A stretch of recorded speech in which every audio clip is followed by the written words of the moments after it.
বিহারে যেমন হচ্ছে দেখছেন না, ভোটার তালিকায় খেলা হবে,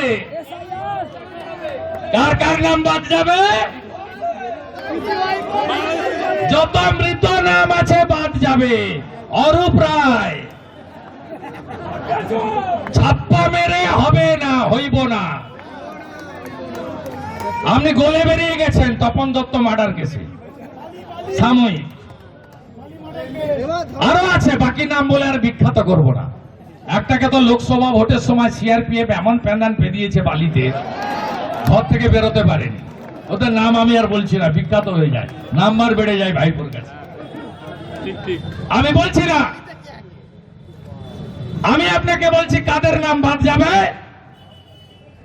মৃত ভোটারের নাম থাকবে না, ডবল এন্ট্রি থাকবে না, অস্তিত্বহীন থাকবে না। বাংলাদেশের মুসলমান আর রোহিঙ্গা,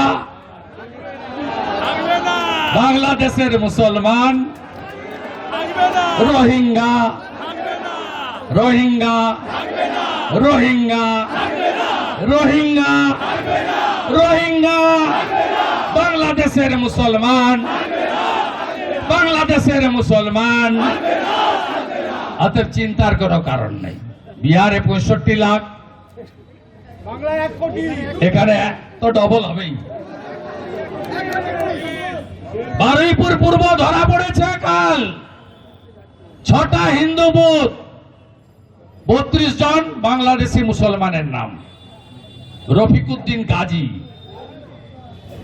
আসাউদ্দিন সর্দার, 32 জন ভুয়া। আজকে সকাল থেকে টিভিতে চলছে মেদিনীপুর একটা বুথ 49 জন মৃত।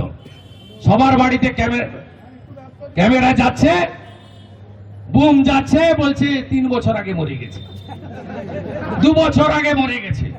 অপেক্ষা করুন, যে কায়দায় মমতা ব্যানার্জি ভোট করেন, কোন কায়দাতে এবারে আমাদের বিশ্বাস ইলেকশন কমিশন আপনাকে ভোট করতে দেবে না।